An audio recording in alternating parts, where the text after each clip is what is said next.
Alvin here, Jamieson's Repair Shop, working on the 65 hardtop again.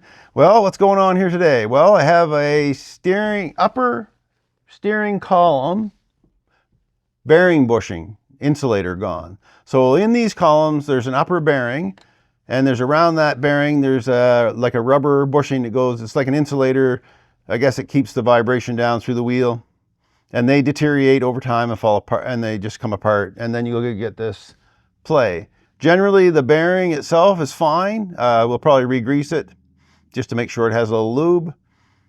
First thing I'm going to do, I'm going to go in and I'm going to set up the 3D printer, and I'm going to print a new bushing with TPU filament. All right, let's get at her. I'll get that 3D printer going and we'll start taking the steering wheel off. So the first thing, I'll have to take the center trim off the steering wheel. So I just turn it, and there's slots in there for this to pop out of. And sometimes they're a little finicky. You turn the wheel, you can actually see them. There we are. There. There, comes right out. So there, that's off. There's these little tabs. That's what I was trying to get up through. You need to get it to align with this one right here. All right, so I'll set that aside. I'm going to go get my wheel puller, but I want to show you one thing first before we go too far with this. All right, I wanted to show you this. There's a little mark. You can see it on the steering shaft, and there's a little mark on the wheel. They need to be aligned. If your car is out of alignment and it needs a toe in or toe out, you're meant to do that out on the tie rod ends, not in here with the wheel. So when you put this back on, just ensure that those are lined back up again. 15/16 socket. And I'm using an impact, but you don't need to. And just a zip like that, and off they come. Okay, I'm all set up here. I've got my bolts in. Now the bolts that come with these pullers, they come with a few different sizes. These are fine thread holes in the steering wheel. So use the fine thread bolts that come with your puller. Mine has a 5/8 head on the bolt to drive it. So then we just turn, and it's pretty straightforward, and there's the wheels. The wheel is loose, like that. Pretty easy. It's a heck of a lot better than beating and smashing. There, I've got the wheel loose, got the nut back off, taking the nut back off, side to side, don't lose it. Then the wheel just pulls straight off, just like that. Here we have inside, this is the turn signal mechanism. Everything seems to be intact there, but you can see, if I can get this, how the steering wheel is, the steering shaft will move up and down. So definitely the bushing's gone. So we'll be taking these 3 screws out.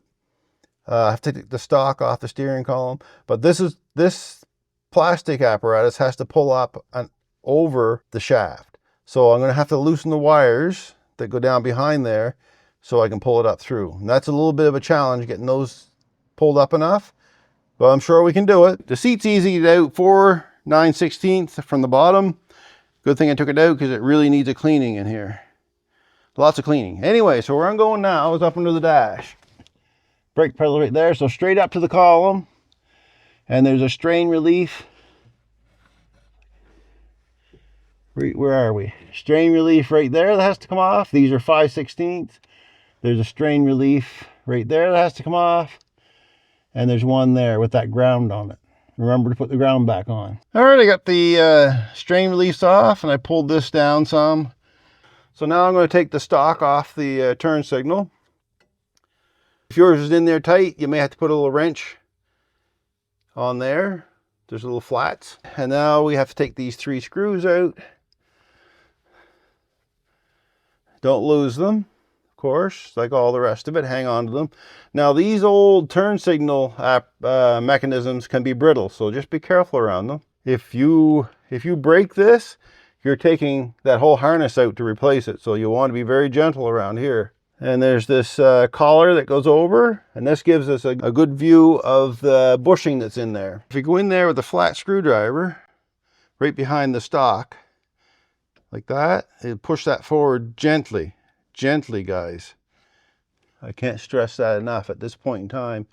You don't need to be doing crazy big moves. So I'm going to keep working that slowly, see if I can get enough wire to there. So you can see that stock, where the stock goes, is in that hole, that turn signal stock, that lever.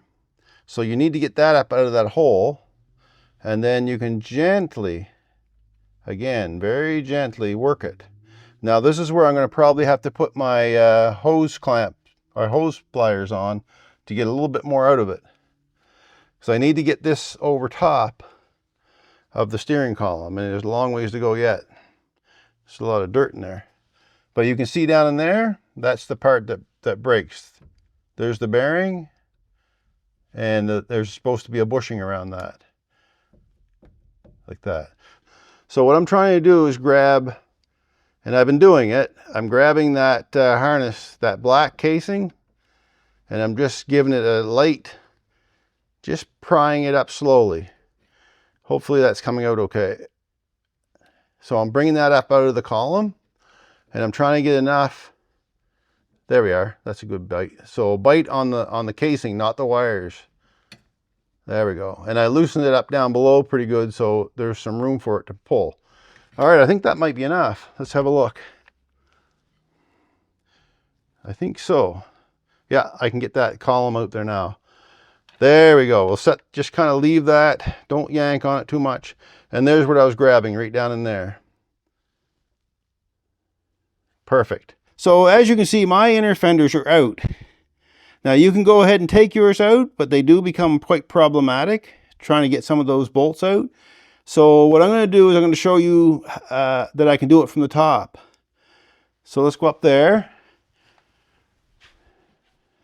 And it can be done without taking the inner fenders out. So if you reach down in by the spring here, you can get your ratchet on. And now I'm using a 12 millimeter and a short extension 12-point socket. Now I saw Nick on Vintage Thunderbird Repair. He recommends to pull this hinge off, and that's not a bad idea, except I'm alone and I have a brand new paint job and I don't want to scratch it up. So I'm going to do it with the hinge on. But if you have some help, it would be definitely easier to take the hinge off. This feels like it's a 7/16 12 point, but I had a hard time getting it on there. It looks like it might have been bruned up some, that's why. So 12 millimeter fit right on nicely and was able to get it off. Hopefully yours aren't stuck. Now remember, you can see the rag joint down there. It's not the bolt, not the bolt facing the steering box. You need the one above the steering box, right up in there. So you see where I took the bolt out. And yeah, it's not that difficult from above. The spring here is kind of in the way. I actually saw Nick Vintage Thunderbird Repair take these springs off with just a piece of nylon strap, and it gives you more room to work. So you might want to do that. But again, if you don't prop the hood or have somebody here to help you, you might have trouble with scratching your paint job. All right, now I have that off. Let's see if I can get that shaft out. Well, I gave it a little tug and it just popped right out, so it's not hard to get off there. Well, there's the bearing and what's left of the bushing. So let me pull the shaft out. And I think that's all we need.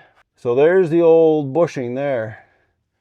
I'm going to stuff some rags down in behind there so I don't drop it down the column. All right, I'll just shove some of this paper towel in around the shaft. So I don't want those bits and pieces going down in there. All right, there. That should hold it for now. So this is the old bushing right here. And what's left of it. All right. Right there, there's bits and pieces of it. It's all crumbled. The bearing looks good. The bearing feels good. Actually, it's well greased, so I think it's going to be fine. Now, if you need to take the bearing off, there's a snap ring right here. So you just put your snap ring pliers on, spread it, pull it off, and then the bearing, probably have to tap it off. Anyway, I'm going to get the rest of this old bushing out of here, and then we'll go check on that 3D print. All right, got the new bushing here. Hopefully I took the supports out of it enough. Just a little bit messy in there, but let's see what happens. See if I can get it over top of the bearing.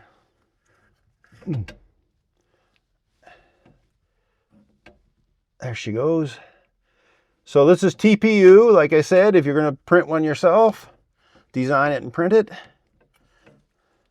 Now you could print it with a little less shoulder on it, but My wife designed this one up, so I'm just going to go with what she had, and it seems to be pretty good. TPU is sort of like a rubber. So that bearing, I didn't bother taking it apart because it's like brand new.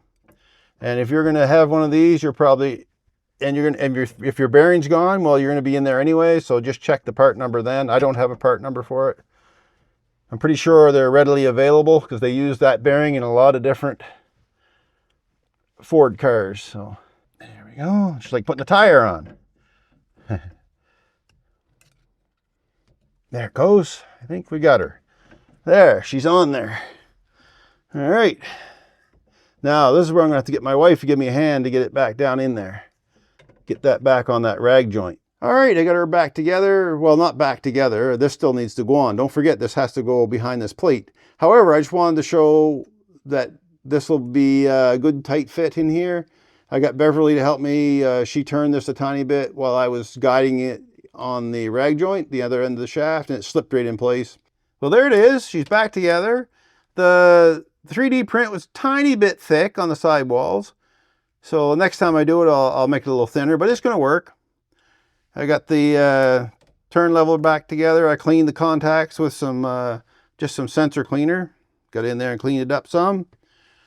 Feels better. It was gritty feeling before. It was full of dirt. Got quite a bit out of it. Nice and tight now. No more wiggle woggle in the steering column. All right, I got the wheel back on. Remember, line up those two marks. And then you put the nut back on. And the nut is torqued to 25, 30 pounds, something like that. My dad used to tell a joke. He always would say, what's the most dangerous thing in a car? And of course, you'd guess a whole bunch of stuff.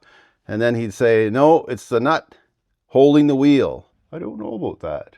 Who's holding the wheel now? So then you need to put this piece back on, this trim piece, and remember it goes in those little slots.